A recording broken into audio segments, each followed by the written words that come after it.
Bueno, estamos con la doctora licenciada Carolina Re, licenciada en psicología, el día de la prevención contra el suicidio. Vos estás ocupando un área que justamente tiene este nombre, ¿no es cierto, Carolina? Bueno, muchas gracias por la invitación, primero que nada, así es. Bueno, yo soy psicóloga integrante del equipo del Programa Provincial de Prevención del Suicidio, que depende de la Secretaría de Salud Mental del Ministerio de Salud de la provincia de Córdoba. Carolina, en este día es un tema, tal vez, al menos para uno que no está acostumbrado a tratarlo, un tema difícil de tratar, de hablar, de comunicar, porque justamente se está hablando de suicidio. Eh, ¿Cómo se aborda? ¿Qué es lo que sucede? ¿No es cierto? ¿Cómo es que se llega también a tener este día, intentando, bueno, dar tal vez conciencia, ¿no? de las problemáticas que nos llevan a... Tal cual, bueno, tiene sentido tu pregunta, ¿no? Estas inquietudes que por ahí nos acompañan y muchas veces desde el desconocimiento no sabemos muy bien qué responder, ¿no? Valoro también que lo tomen con seriedad. Nosotros entendemos al suicidio como una conducta que la persona lleva a cabo en situaciones difíciles, en situaciones de crisis, ¿no?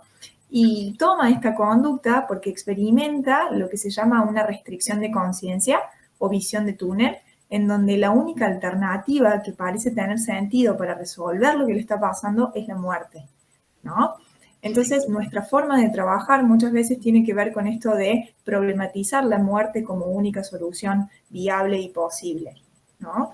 Por supuesto que la conducta suicida no es unicausal. Son muchos los factores que intervienen y que interfieren en que se lleve a cabo, ¿no? En la medida que nosotros vamos identificando mayor cantidad de factores de riesgo, más es el riesgo de vida de la persona, ¿no? Por eso siempre hacemos mucho hincapié en la importancia que tiene la detección.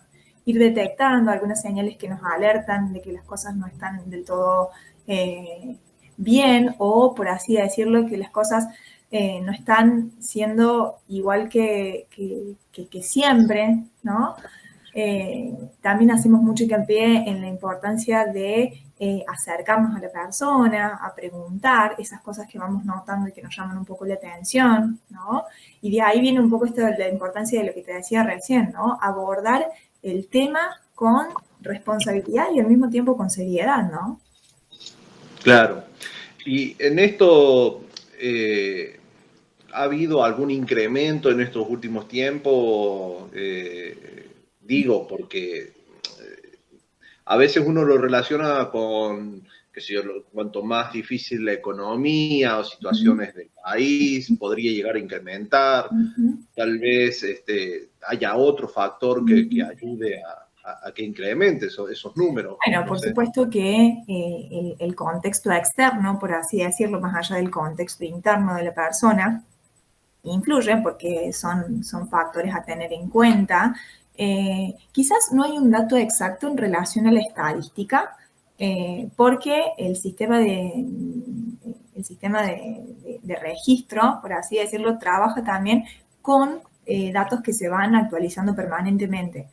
En la actualidad sí es real que hay una nueva implementación a partir de la ley de prevención del suicidio que obliga a los profesionales de salud a notificar no simplemente los suicidios consumados, sino también los intentos de suicidio, que eso nos va a ir ayudando a nosotros, profesionales de salud, a tener mayor cantidad de datos para seguir trabajando en la temática.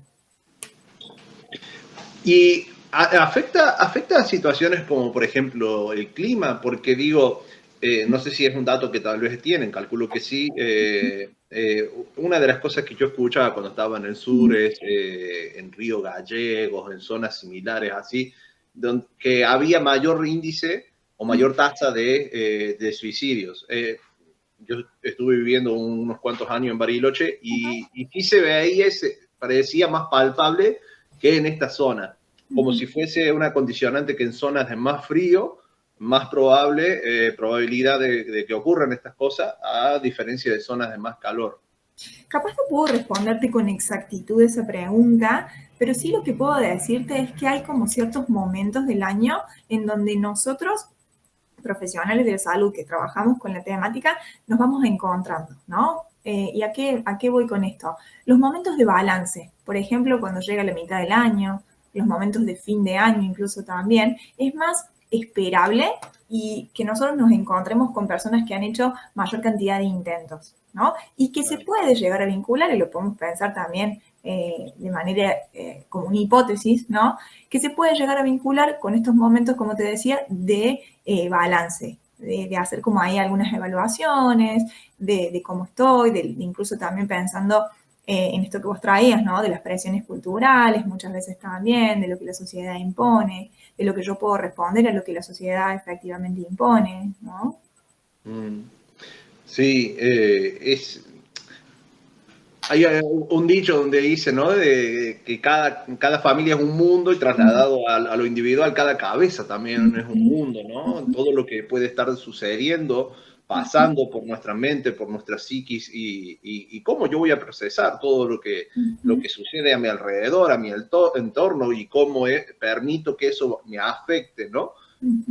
¿Cómo para alguien, un familiar, amigo, cómo me puedo dar cuenta y poder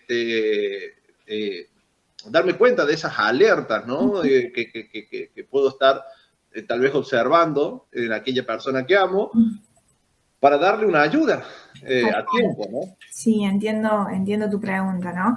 Es lo que un poco veníamos charlando, esto de las señales de alerta. Las señales de alerta las podemos ir escuchando y eso tiene que ver con lo que la persona va diciendo. Por ejemplo, cuando habla de la muerte, cuando habla de la muerte como una posible solución, incluso lo que le va pasando, cuando se muestra muy desesperanzado y nosotros vamos escuchando esto de lo que a mí me pasa yo no lo voy a poder solucionar nunca, esto no hay forma de que yo pueda darle una vuelta, ¿no? En esto que te decía de hablar mucho de la muerte, cuando podemos escuchar algo como, por ejemplo, me quiero morir, quiero acabar con todo esto, ¿no? Quiero que me pase algo para poder terminar con esto, ¿no? Y también cuando vamos notando que la persona se percibe una carga para los demás, y ahí podemos ir escuchando algo como soy un inútil, yo no puedo contarle esto a alguien porque ¿para qué si ya tiene sus problemas? ¿No? Claro. Y también podemos ir identificando algunas señales de alerta que son conductuales, es decir, algo que la persona estaba haciendo y deja de hacer, algo que no hacía y empieza a hacer, ¿no? Y por ahí podemos hacer una lista de señales de alerta. Sin embargo, a veces no son tan claras, ¿no? Pero sí podemos pensar en esto de lo que ocurría y ahora no ocurre. Yo siempre digo que es un cambio radical en la conducta de la persona, ¿no? No se baña, no se corta el pelo, usa siempre la misma ropa, deja de asistir a eventos que antes le llamaban la atención, se muestra muy desinteresado, muy desmotivado, ¿no? Tiene Claro. un momento que le es como muy difícil de controlar y al mismo tiempo no nos puede decir por qué se muestra así, ¿no? Cuando se muestra muy irritable, como demasiado vulnerable incluso también. Claro. Claro, y esta época me llama la atención, ¿no? O sea, el momento donde se ha escogido poner el día de prevención de suicidio, porque era una que me comentaban justamente la transición de salir del invierno suele ser algo catastrófico en personas que están con esta tendencia. Eso me lo explicaba otra profesional en algún otro momento y era algo que me llamaba la atención y claro, digo, tiene que ver con esto, tal vez el poner el día de la prevención de suicidio justo en esta época, digo, para reforzar tal vez el Sí, mensaje. tal cual, ¿no? Y me das pie incluso también para referir la importancia que tiene lo que nosotros llamamos la corresponsabilidad, ¿no? Involucrar a la sociedad y correr a los profesionales de salud, por así decirlo, como únicos responsables en lo que tiene que ver con la prevención del suicidio, ¿no? Y la asistencia, por supuesto. Cuando hablamos de corresponsabilidad, hablamos de esto, ¿no? De involucrarse, de preguntar, de informarse en relación a qué y cómo acompañar, qué decir, de qué manera hacerlo, ¿no? Claro, claro, sí, es algo que a veces, digo, a veces hemos delegado tantas otras responsabilidades en los profesionales, a veces con el tema de la educación, a la hora de educarlos a los niños en cuanto a las conductas, y no solamente a lo que se escriba en una pizarra, y le hemos volcado esa responsabilidad a los maestros, como así también debe pasar en cada una de las áreas, en todos otros, los demás profesionales, ¿no? Que a veces se vuelca el 100% de la responsabilidad en el profesional cuando la parte que yo debería estar haciendo no la hago, ¿no? Hablando de quien acompaña a estas otras personas. Y digo, desde el lado del profesional, no calculo, no debe ser muy fácil todo esto, ¿no? Bueno, nosotros hacemos mucho hincapié en espacios que nosotros llamamos como de supervisión o espacios de visión compartida, en donde hacemos mucho énfasis en trabajar a la par con alguien que nos ayude, nos dé su mirada, nos asesore incluso también, porque los pacientes con los cuales nosotros trabajamos son del equipo, es decir, no es mi paciente, el tuyo, el del otro, porque hacemos o le ponemos mucho empeño, por así decirlo, al trabajo en equipo, ¿no? Para disminuir cargas, para conversar, para aprender, ¿no? Y es muy importante eso para ejercer. Claro, sí, sí, sí, me imagino, porque a veces, y esto ya yéndome un poco más al área más personal de ustedes como profesionales, digo, no debe ser nada fácil llevar la carga de lo que te cuentan, de lo que se vive, de a veces intentar de todo para ayudar y a veces se logra, a veces no, digo, no debe ser algo tan sencillo también, ¿no? Corriéndome un poquito del tema, yendo a algo más personal. Tal cual, ¿no? Siempre es importante la formación profesional, la supervisión, es decir, compartir distintas miradas con profesionales que, que estén trabajando en la temática o estén haciendo cosas similares a nosotros, y también los espacios de terapia personal. Claro. Bueno, Carolina, no sé si querés dar algunas palabras para las personas que puedan estar en alguna situación difícil y que tal vez estén pensando, se les haya cruzado estas ideas por su mente y que, bueno, lo que quieras decirle a ellos tenés. Bueno, algo que es muy valioso a mi punto de vista es la posibilidad que la persona se da de pedir ayuda. Entonces, por ahí si alguna persona que nos está escuchando atraviesa en alguna situación difícil, algún problema, es importante que se acerque al centro de salud más cercano para pedir ayuda.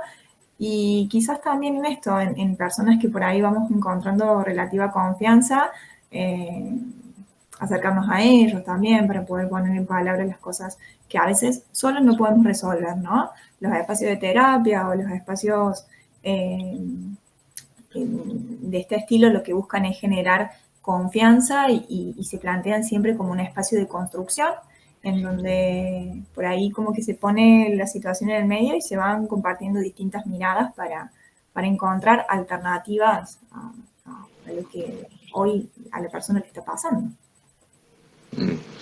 Y tener fe que todo va a pasar, ¿no? Digo, Bueno, ahora justo en esta... sí, o encontrar algunas herramientas para trabajar en relación a eso que está pasando, le Sí, está pasando actualmente a la persona.